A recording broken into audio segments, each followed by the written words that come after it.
Take 4. So good. Hey, that's pretty good. How reliable. Take flight.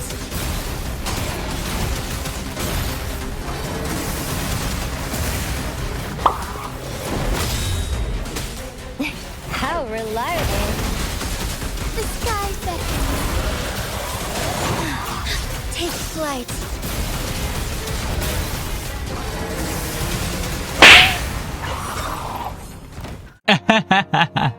Absolutely disgusting. And you guys know what is even more insane? I'm using this team with a level 1 Taoqi, level 1 weapon, unbuilt Yuanwu, and basically nothing is built apart from Yuanwu and Taoqi being on the team, alongside with the buff echo set as well as some specific weapons, but we'll touch on the build in a little bit. However, as you can see, this team is absolutely cracking over the boss heads in especially TOA or hologram, you name it, you can tackle any of these content. What's even more surprising is that this team is basically one of the highest damaging team for Jinhsi in the game. Now I just say that this team has the highest damaging number for Jinhsi specifically because of all the buff that she's getting. But not only that, this team performance is actually performing better than the team that I have with Verena. So guys, it's not just kind of like a nuke showcase that we're having. The clear time of this team is actually better than my other teams right now, which is absolutely insane considering Yuanwu and Taoqi is a free-to-play character. You get Yuanwu for free. You probably have Taoqi at this point in time in the game, unless you've skipped on Yinlin banner or you've just got unlucky with not getting her or anything, because these two characters you do not need any resonance chain and they will still absolutely perform everything for you. So basically, Taoqi is a very underrated character in the game right now, especially when you pair up with Jinhsi. I think Taoqi works best with Jinhsi currently because specifically of her ultra skill buff that grants a 38% skill damage specifically, which is, yes, pretty insane. Now considering if we look into Verena, all of her buff total together adds up to around 35%, but that goes for all the characters on the team. So overall, Verena buff will still be better. However, in Jinhsi's specific case, Taoqi just directly buff her so well that you won't even need Verena on the team and just have Taoqi being there. So basically, as I've mentioned, it's a level 1 Taoqi with a level 1 weapon. Now the best weapon here in this case is going to be the Discord Blade, because one of the biggest problem with Taoqi right now is going to be you getting enough concerto energy as fast as you can for her.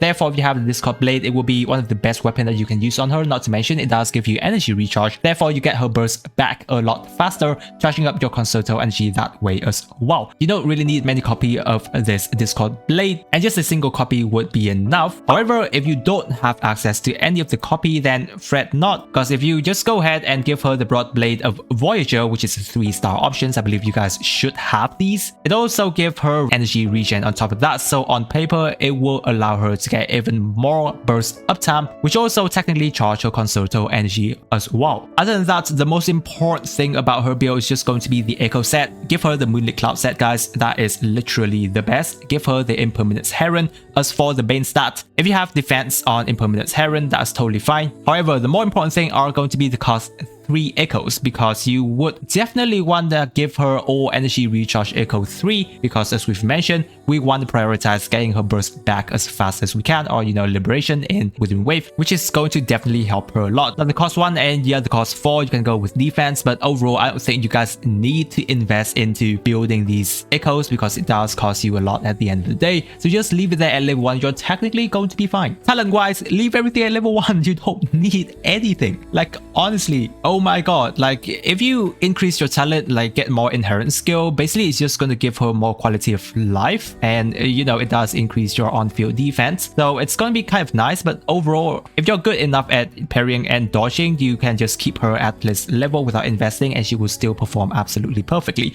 Resonance chain, no need for anything either, because it just gives her more defense overall. So yeah, that's that. Now for Yuanwu, interestingly, his build is going to be quite a lot different from the build I recommend you guys in my previous video. I think this specific build is going to be a lot better than my previous build. Is you're going to give him the healing set. and you're going to be running him alongside with the Originate type 4 because the fact that the passive actually restores him, helping you to trigger the healing echo set. Because while as you can see here, we'll do a quick test for you to see. Currently, here's my team attack stat. Yep, there you go. And now if we just go on ahead, use Yuanwu to do a single hit of his basic attack, and whenever you see this green number popping up on the screen, that means his healing is activated. Therefore, once you go back, now you should see the attack have changed because the healing set is activated. Yuanwu don't even need to have his health depleted. Even when he's maxed, this weapon will still trigger healing, therefore triggering the echo set, which is absolutely insane. As for, you know, the main stat, once again, just use the Bellborn Toro. Any stat that you want. As for the cost 3 and cost 1, any stat that you want as well. If you like, then yeah, give defense to cost 1, and you can just give him energy regen for cost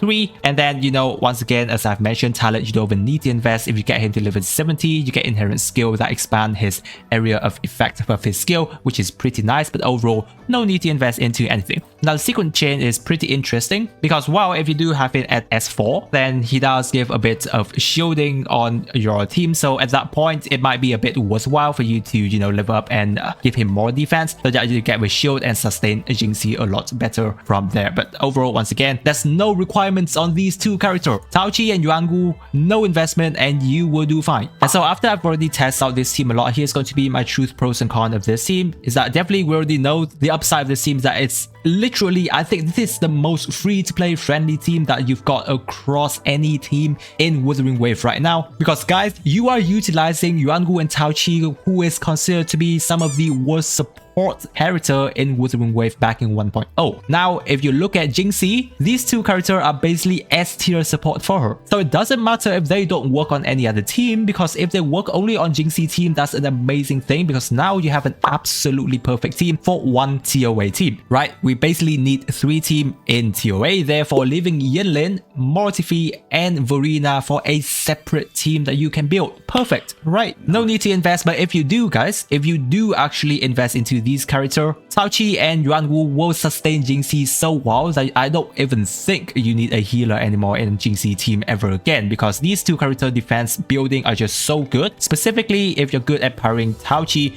then yeah, there you go. She's just tanking the hit for you always. She heals herself as well through her shield, and she also gives the shield here and there for the team as well. Alongside with Yuanwu, later on you do have his resistance chain, and that's just absolutely insane. Now the downside, obviously the downside is just going to be you having to be good if you don't invest into Yuanwu and Taoqi, because wow, one hit and they are basically out of the game. So without investment, you cannot bank on these two characters to actually sustain Jinhsi, of course. But while on the upside, if you do, then they are literally the best sustainer for her in the game right now, and you can just save Verena and Baizhe on the other teams. This part I want to touch a bit on team rotations, because wow, you guys have been asking quite a lot in some of my previous video on team specific rotation, so we'll touch a little bit on it here as well. Now this team rotation, I think I'll need to touch on very advanced, you know, quick switching rotation that you guys want to see. I will just give you the most basic and easiest rotation that works every single time for you guys, so that you don't have to think too much. Is that you first start off with Jinhsi's skill to quickly switch to Yuanwu uses skill, then to Taoqi ult using her skill and then do her for basic attack. After that, you quickly switch to Yuanwu for a quick basic attack, set up his skill once again, now use his echo, then therefore you can switch back to Taoqi,